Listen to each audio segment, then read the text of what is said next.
A family gathering, a trusted brother-in-law, a sister who never came home. What began as a missing person case in suburban Melbourne would soon unravel a betrayal so shocking even the most seasoned detectives couldn't fathom its depth. A Filipino immigrant, his wife's younger sister, a pregnancy, HIV, and a shallow grave buried deep in the Australian wilderness. But here's the twist. The clues were there all along, hidden in plain sight. Stay with us because what you're about to discover will shake you to your core. October 2019. Melbourne, Australia. The Filipino community in the suburb of Dandenong Ranges. Everyone knew everyone. So 24-year-old Catalina Lena Reyes disappeared. Without a trace, alarm bells rang immediately. Catalina Reyes, born in 1995 in Manila, Philippines, had always been a beacon of light in her community. She moved to Australia in 2016 on a student visa, eager to pursue her dreams in the medical field. By 2019, Lena was just 3 months away from finishing her nursing degree at Victoria University, where she was a standout student, loved by her peers and professors alike. Her ambition to work in pediatric care was something she spoke about with unrelenting passion. She had a close-knit bond with her older sister Lena, and their relationship was nothing short of inseparable. Every Sunday, Lena would call her mother in Manila without fail, something that had become a comforting routine for both of them. But that fateful Sunday in October, the call never came. Lena wasn't just another missing person statistic. She was a young woman on the brink of everything she had worked so hard for. She was 3 months away from completing her degree, 3 months away from beginning her career as a nurse, helping children in need. She had a future, one that was ripped away with no answers as to why. Sister Lena reports Lena missing after 48 hours. At first, no one thought much of it. Lena was an independent young woman, used to coming and going. But when Ellen arrived at Lena's apartment, her worst fears began to take shape. It was untouched. Her phone, wallet, and passport all there, sitting quietly on the kitchen counter. No sign of a struggle, no hint of what had happened. The last time anyone saw Lena was after Sunday family dinner, leaving Elena's house. Security footage later revealed a killing sequence. Lena was seen walking toward the train station, looking calm, almost routine. Then she vanished. No phone calls, no texts, not a single clue after that moment. But here's where it gets strange. Lena had been acting differently in the weeks leading up to her disappearance. Quieter, more reticent. She'd lost weight, her vibrant energy slowly fading. Her best friend even noticed something unsettling. Lena had been crying in the bathroom at university, hiding her emotions. What was Lena hiding? And why was she so afraid to tell anyone what was going on? To understand what happened to Lena, we need to talk about her brother Law about the man who would become the center of this nightmare. Raphael Navarro, 38 years old in 2019, was a Filipino immigrant who had arrived in Australia in 2010. He'd built a life here, marrying Lena, Lena's older sister, and together they had 2 young children, a 5-year-old and a 3-year-old. Raphael worked as a warehouse supervisor for a logistics company and was known for his hard-working nature and commitment to his family. He was well respected in the Filipino community, frequent live-a-looter at the local church and always eager to lend a helping hand. On surface, Raphael Navarro was the model immigrant success story, a family man, a community leader, someone Ryan admired. He and Lena had sponsored Lena's move to Australia, helped her settle in, and treated her like their own daughter. They were the perfect family, or so everyone thought. Lena had lived with Raphael and Lena during her first year in Australia. During that time, Raphael became a constant presence in her life, driving her to university, helping with assignments, always there to lend hand. Lena, working night shifts as a nurse, often left Raphael and Lena during the evenings. That it seemed like a close, harmless family bond. They were just a family, right? Nothing more than that. At least that's what everyone believed. But behind the smiles, the family photos, and the Sunday dinners, something sinister was brewing. Something that would destroy multiple lives and expose a predator hiding in plain sight. Enter Detective Vanessa Kim, the lead investigator from Victoria Police. with 15 years of experience. Detective Kim specializes in missing persons cases and has built a reputation for never giving up on finding the truth. She approaches each case with one goal: to uncover the darkness hidden beneath the surface. As the investigation began, police quickly interviewed Lena's family, friends, and classmates. Raphael, despite the circumstances, appeared devastated, helping with search efforts, pleading for Lena's safe return. Lena, on the other hand, was in a state of hysteria, blaming herself for not protecting her sister. Meanwhile, Lena's university friends painted a troubling picture of her last few weeks. They described her as scared, as if something was weighing heavily on her mind. Detective Kim immediately sensed something was off. The pieces didn't fit. Why would a young woman with everything to live for her degree, her future, simply vanish without a trace? Where was her phone? And why did Raphael seem just a little too composed for someone whose sister-in-law had gone missing? As the investigation dug deeper, a troubling discovery emerged. Phone records showed that Lena and Raphael had been in constant contact, texting frequently. But here's where it got strange. Some of those messages had been deleted from both phones. Raphael claimed it was just normal family communication, but the digital forensics team uncovered something far more disturbing. What they discovered in those deleted messages would crack this case wide open. But we're getting ahead of ourselves, because if real horror, the one that would change everything, was still buried, waiting to be found.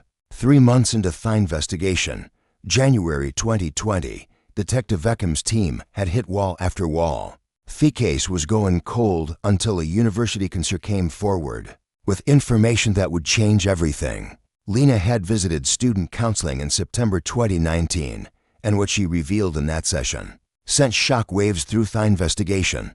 She was pregnant, terrified. She had told the counselor, "The father is someone I can never be with. It will destroy my family." The counselor urged Lena to report to the police, but Lena refused, saying she needed time to figure things out. The counselor also noted that Lena had been feeling sick a lot and was worried about her health. What had she been hiding? Why was she so afraid? Pregnant. Feared hung in the air like a thundercloud. But pregnant by who? Lena had no boyfriend, no romantic life to speak of. She kept to herself, her world revolving around school, family, and church. So, who was the father? And why was she so afraid to reveal this to Tonyan? With this new information, police reinterred Raphael and Lena. Raphael claimed he had no knowledge of Lena's pregnancy. Lena, breaking down in tears, said Lena had never mentioned any relationship, nothing that could explain the pregnancy. But it was Raphael's reaction that caught Detective Kim's attention. When the pregnancy was mentioned, Raphael's body language shifted. He became defensive, aggressive. He snapped, "Why are you asking me these questions? I'm her family." Detective Kim's instinct screamed. She had seen this before. The reaction, the defensiveness, the subtle shift from grieving family member to someone with something to hide. Something was off. She immediately requested a warrant to search Raphael's home, his car, and his workplace. What she found would expose a monster. While waiting for the warrant, Detective Kim's team pulled Lena's medical records. What they discovered was beyond disturbing. In July 2019, Lena visited a local clinic complaining of persistent flu-like symptoms. Her doctor ordered blood tests, suspecting something more serious. The results came back in August, and the news was a devastating blow. Lena was HIV positive. She was devastated, unable to comprehend how this could happen. She confided in her doctor that she'd never had a sexual partner, leaving the doctor to suspect sexual assault. But when asked to elaborate, Lena refused to speak further. She was prescribed antiretroviral medication to manage her condition. But the weight of it all was crushing. The records show she attended only counseling session, then stopped. The fear was too much to bear. Imagine being just 24 years old in a foreign country, learning you have HIV, and feeling terrified to tell anyone. Lena was trapped in a nightmare with no way out. But the real question was, how did she contract HIV? And the answer would lead investigators straight to her killer. With the new information, police requested Raphael's medical records, and when they came in, The connection became killingly clear. Raphael had been diagnosed with HIV in 2015. For years before Lena's diagnosis, he was on medication, his viral load suppressed, and despite claiming he contracted it through a dental procedure in the Philippines. The timeline just didn't add up. Lena, his wife, was tested regularly and remained negative. Raphael's story didn't make sense. How could it be that Lena, his own sister-in-law, contracted the same virus from someone she was so close to? The pieces were falling into place. Raphael had HIV, Lena had HIV, Lena was pregnant, and Lena was terrified of destroying her family. There was only one explanation, but investigators still needed proof. They needed evidence. They needed a body. April 20,206 months since Lena vanished. The case had gone cold, and the media attention had long since faded, but Detective Kim refused to give up. She had a theory. Raphael was involved, but where was Lena? Detective Kim's team dug deeper. They analyzed cell tower data, Singerful's phone locations on the night of Lena's disappearance. October 2019. The data revealed something unsettling. Raphael's phone ping towers heading toward the Dandenong Ranges, a vast expanse of dense, isolated bushland. Raphael had claimed he was home all night, but security footage from his workplace parking lot told a different story. His car was seen leaving at 11 p.m., returning at 4 a.m. 5 hours heading straight toward dense bushland. His explanation: couldn't sleep, went for a drive. A drive at 11 p.m. The night his sister-in-law disappeared for 5 hours in the direction of dense remote forest. Detective Kim knew exactly what it meant. With this new lead, police organized a search of Dandenong Ranges National Park, focusing on areas along Raphael's phone tower pings.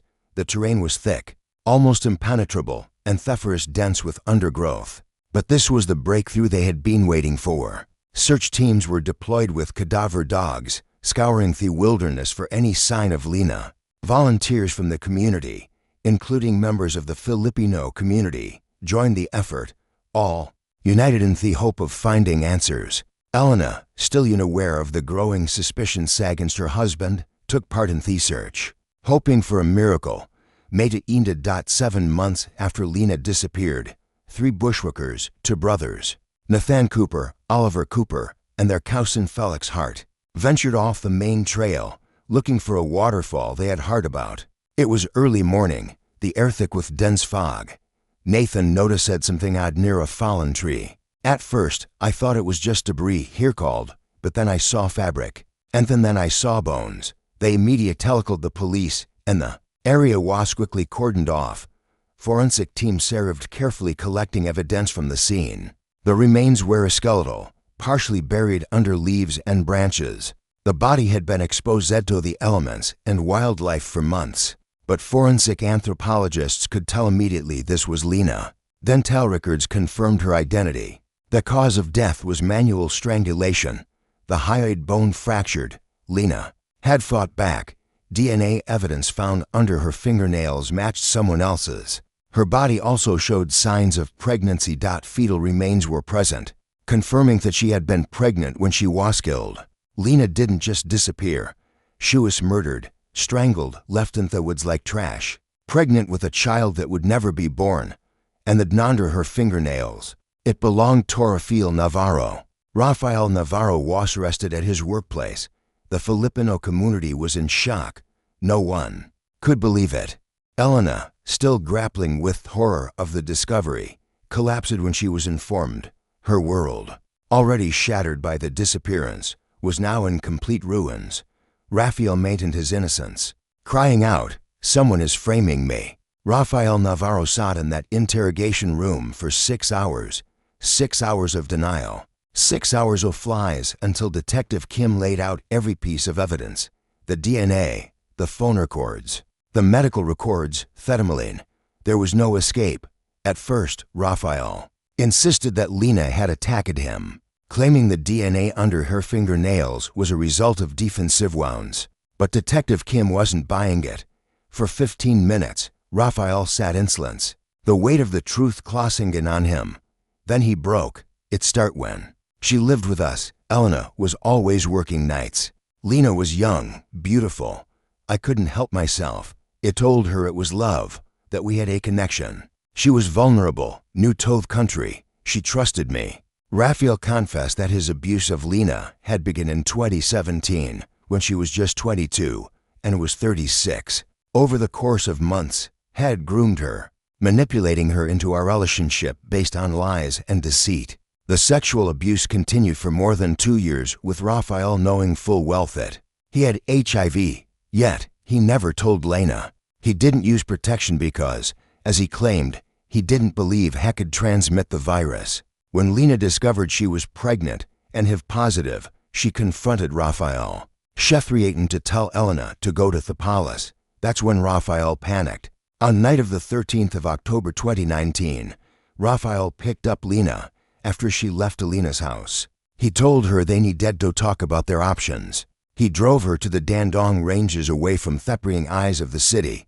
Lena demanded that Raphael confess to Lena that he'd told her the truth. In a fit of rage, he strangled her on the side of the road, burying her body in a shallow grave. Then he drove home, acted normal like nothing had happened. For 7 months, Raphael sat across from his wife at dinner, played with his children, helped distribute missing person flyers, all while knowing exactly where Lena was, all while her body decomposed in the forest. This wasn't just murder, this was calculated evil. While Raphael Seville was exposed, another victim emerged, Raphael Navarro. The woman holed both her sister and her husband in a devastating blow. Elena married Raphael in 2012. She brought him into her family, trusted him completely, never suspecting the nightmare that was unfolding under her roof. She never imagined the man she loved would betray her in such an unimaginable way. After Raphael's arrest, Elena was tested for HIV, and thankfully, her results came back negative. But the relief was fleeting. As the truth unraveled, Elena came to a painful realization. Raphael had only targeted Lena, not her. I wasn't home enough. He targeted her when he was working, she said, consumed by guilt and rage. The weight of this betrayal was almost too much to bear. The woman who had trusted her husband and sister with her whole heart now faced a new reality. Her family had beaten apart, and the damage was irreparable.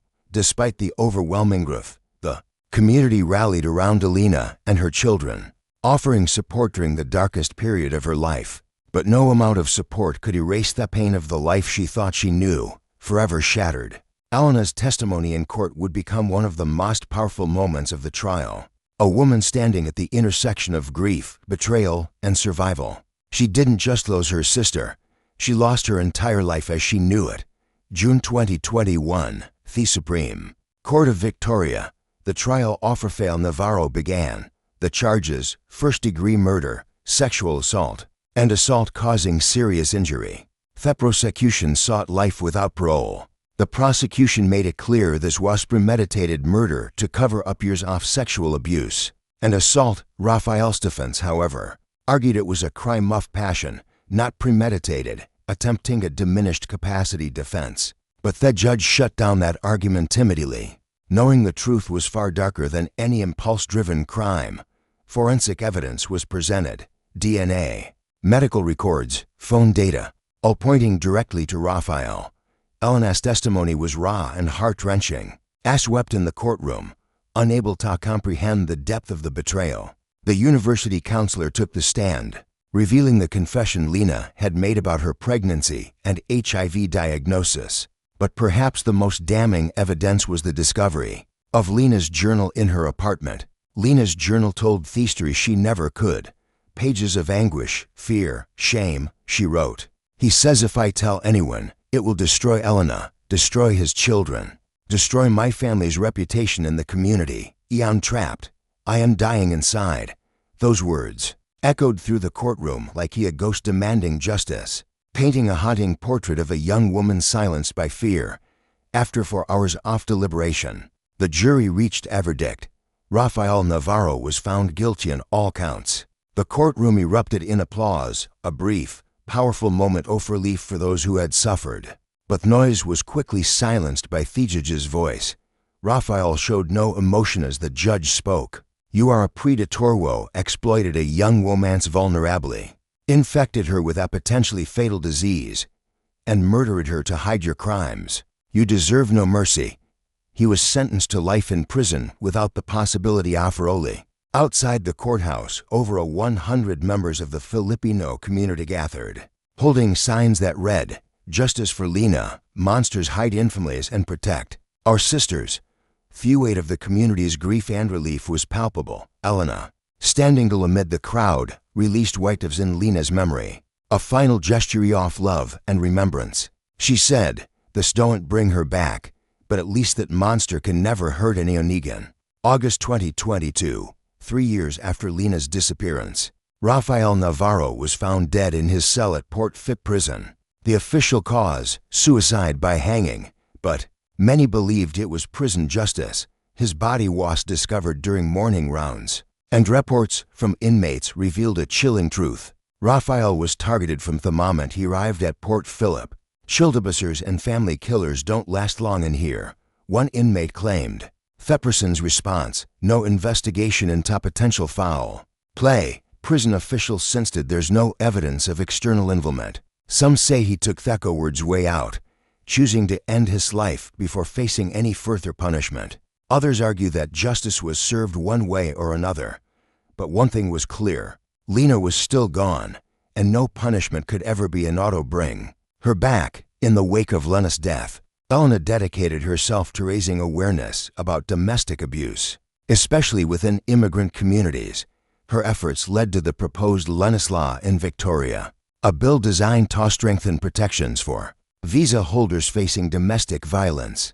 To honor Lena's memory, the Filipino community established a scholarship in her name, aimed at helping nursing students achieve their dreams, just as Lena had hoped to. Every year, a memorial walk is held in Dandenong, keeping her spirit alive and ensuring that her story is never. Lena's story isn't just a tragedy, it's a warning. Predators don't always look like monsters. They look like family. They look like trusted friends. They hide behind respectable reputations, making it harder to see that truth until it's too late. There are reasons that shouldn't be ignored. Predators often isolate their victims, cutting them off from their support system. They engage in grooming behavior, building trust only to exploit it later. Secrecy and shame are used to keep the victim silent, and power imbalances, whether due to age, immigration status, or family position, are often manipulated to control the victim. In Lena's case, her physical symptoms, illnesses she believed were stress-related, were dismissed, never properly addressed, but those signs should have been a red flag. If you or someone you know is experiencing abuse, please speak up.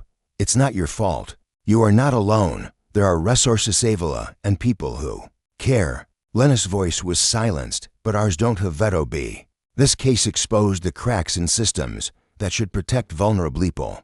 It showed how predators exploit cultural shame and fear, and it proved that justice, though sometimes slow, can prevail. What do you think? Could Lena have been saved? What warning signs did the community miss? Should Elena have noticed what was happening under her own roof? And do you believe Raphael's death was truly suicide? Leave your thoughts in the comments below. If this story moved you, hit that like button, share it with someone who needs to hear Lena's story. Subscribe for daily cases that matter, and consider becoming a channel member for exclusive content and behind-the-scenes analysis. Your support helps us keep telling these important stories. Let me know where you're watching from in the comments. And if you made it all the way to the end, type justice for Lena below so I know you're here.